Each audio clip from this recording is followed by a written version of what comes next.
Ce matin, il y a un mec qui nous a expliqué toute l'embrouille. Personne ne l'a calculé, personne ne l'a cru. En fait, le sujet du problème entre Gavi et Fermín s'est répandu aux yeux du grand public lorsqu'il a été constaté que Fermín Lopez n'a pas souhaité joyeux anniversaire à Gavi publiquement.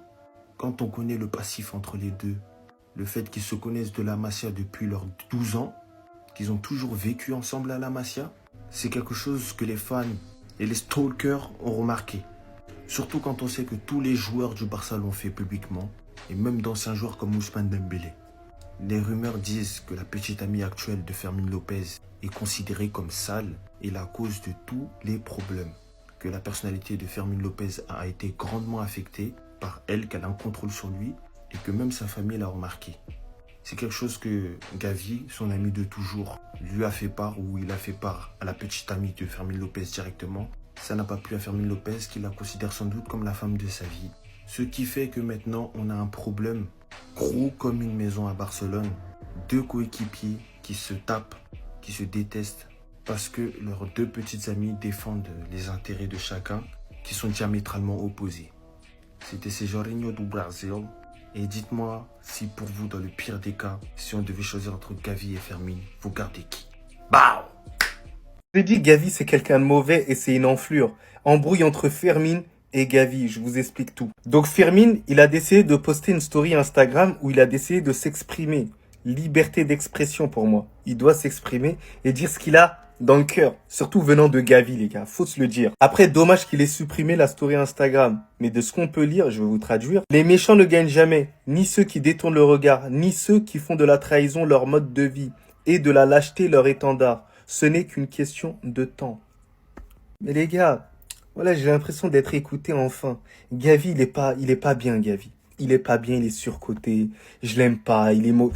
Dès que je sens quelqu'un, je sais. Et conclu par une magnifique métaphore. Je savais pas que Fermín, il était aussi bon. Quand même, c'est beau, c'est mielleux. Donc les gars, sur X, j'ai fait quelques petites recherches pour savoir d'où vient forcément leur embrouille. Au final, à ce qui paraît, ça vient de Racli. Voilà, dans tous les cas, c'est pas une source fiable, on ne sait pas pour l'instant, mais j'espère qu'il y aura des réponses. Voilà. Et Gavi, franchement, ça se voit, les gars. Il mérite pas. Il mérite plus de jouer, les gars. Pour moi, Gavi, il est en tort. Voilà, c'est Fermín qui a raison pour moi. Et je parle de manière objective, les gars. Fermín a totalement raison. Voilà. Gavi est surcoté. Gavi est mauvais. Gavi est vicieux. Il est très, très vicieux. Ça se voit. Et regardez son sourire, les gars, je sais. Je vous promets que c'est un hagar.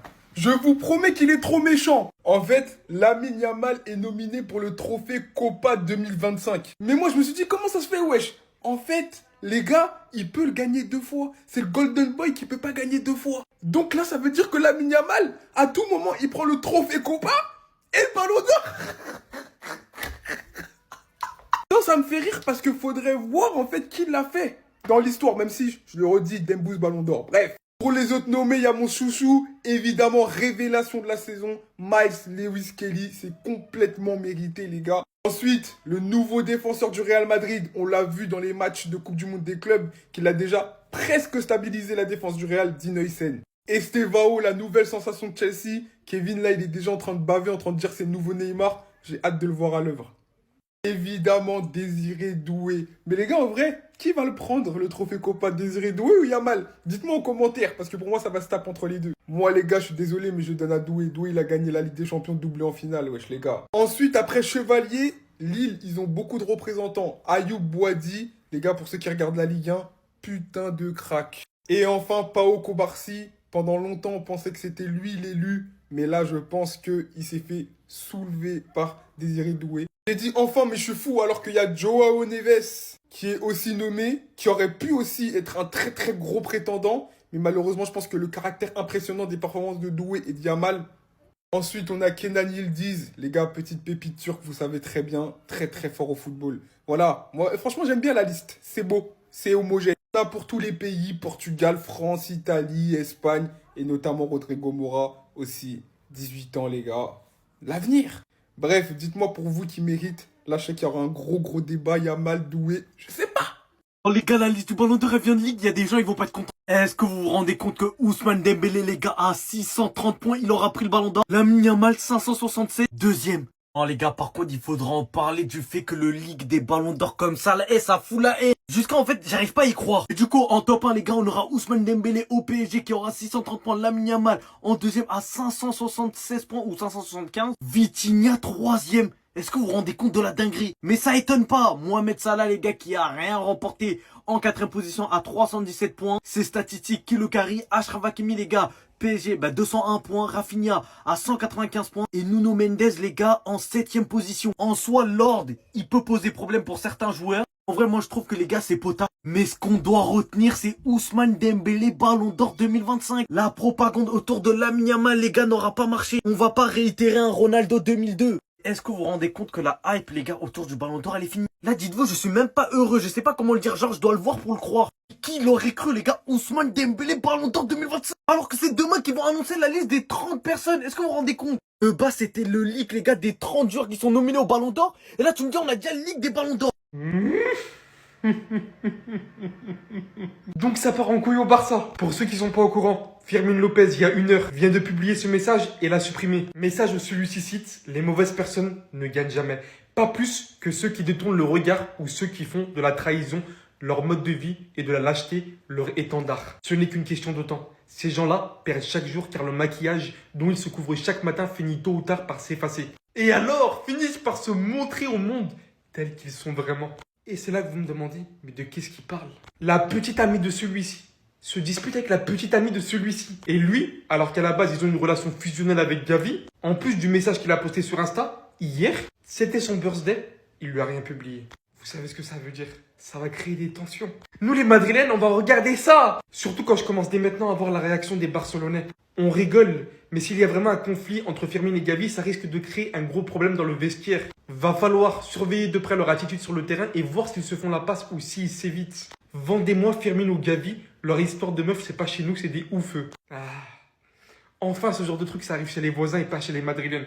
Débrouillez-vous maintenant. On va juste regarder, nous. On est spectateurs. Les Parisiens, vous allez être trop contents. La liste du Ballon d'Or, elle vient de fuiter. Venez, on regarde ça ensemble. En première position, les gars, Ousmane Dembélé, 630 points. Ça étonne qui? Dites-moi, ça étonne qui? Il mérite amplement son Ballon d'Or. Lamine Yamal, deuxième avec 576 points. Vitinha, troisième. Mohamed Salah, quatrième. Et Achraf Hakimi, cinquième. Pour moi, on doit inverser Hakimi et Vitinha. C'est tout. Mais les gars, la seule chose qu'on doit retenir, Ousmane Dembélé, Ballon d'Or 2025. Et c'est amplement mérité. Il y a pas mal de rumeurs actuellement qui envoient Bradley Barcola à Liverpool. Les supporters parisiens, est-ce que vous êtes sûrs de votre coup? Est-ce que vous avez bien réfléchi? Est-ce que vous savez, est-ce que vous avez pris en compte qui vous êtes en train de laisser filer? Les gars, est-ce que vous êtes sûrs de votre coup? Parce qu'au PSG, on parle beaucoup de Ousmane Dembélé, de sa saison incroyable parce qu'il a marqué pas mal de buts. On parle beaucoup de Gvara avec sa saison incroyable parce qu'il fait pas mal d'efforts. Et on parle aussi beaucoup de Désiré Doué parce que techniquement, c'est un truc de fou. Mais les gars, ce mec-là, je trouve que c'est le plus sous-coté. Cette saison, c'est 58 matchs joués, 44 titularisations, 21 buts, 18 passes décisives. Est-ce que vous vous rendez compte de la stat de folie? Et c'est parce que c'est Barcola qu'on n'en parle pas, hein. Ça, il y a plein d'autres joueurs, ils font ces stats-là. Surtout en remportant la Ligue des Champions. C'est top 10 Ballon d'Or, ça. Hein. Là, normalement, il devrait rejoindre Liverpool. Je sais pas si c'est des rumeurs ou c'est quelque chose qui est très avéré. Mais les gars, à Liverpool, dans le championnat anglais, avec full up d'espace, ce mec-là, il va rentrer dans une autre dimension. Ce mec-là, c'est très très fort. Il m'avait déjà convaincu. Mais ce match-là contre le Bayern en Coupe du Monde des clubs, les gars, c'est là où j'ai dit en fait, Barcola, c'est une dinguerie. Techniquement, c'est une folie. Il va trop vite. Il y avait que peut-être dans la finition où il doit bosser ça. Mais une fois qu'il aura acquis la finition, et même je parle de finition, regardez ses stats, c'est une folie. Mais une fois que ça va devenir un serial buteur, ce mec-là, course au Ballon d'Or. Je vous préviens, les gars. Est-ce que vous êtes sûr que vous allez laisser partir ce crack?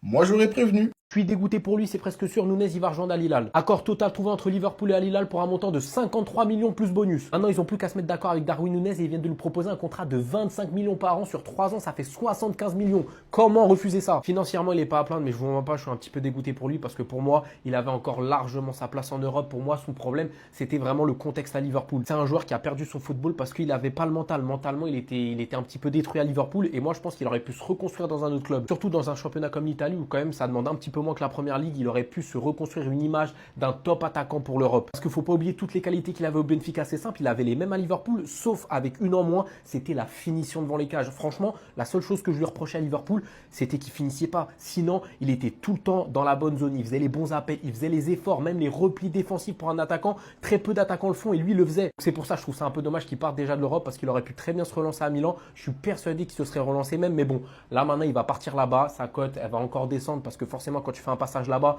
s'il veut revenir en Europe, ce ne sera pas dans un top club. Mais bon, c'est son choix de carrière, au moins il va gagner beaucoup d'argent. Je peux pas croire, les gars. Je peux pas croire, les gars. Au nom de Dieu, je peux pas croire, les gars. J'ai pas vu le match, les gars. Les gars, j'ai pas vu le match.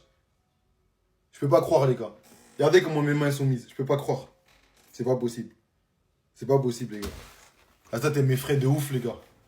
Dites-moi que c'est un rêve. Dites-moi que c'est un prank. Basse, s'il te plaît. Rassure-moi. Dites-moi que c'est faux. Victor Gyökeres, il a fait 4 passes en 1 heure. Les gars, je suis tellement effrayé. J'arrive même pas à vous regarder, les gars. 4 passes en 1 heure, les gars. 4 passes en 1 heure. Au nom de Dieu, il a dû faire l'engagement en plus. C'est-à-dire, il a fait 3 passes en 1 heure, les gars. 3. Il a couru partout. Il a fait 3 passes. Victor Gyökeres, le robot, le cyborg suédois, soi-disant. Il ne peut pas faire 3 passes en 1 heure, les gars. Je vais pleurer, wesh. Les gars, je vais pleurer, wesh. C'est pas possible, wesh. 3 passes si on enlève l'engagement en 1 heure.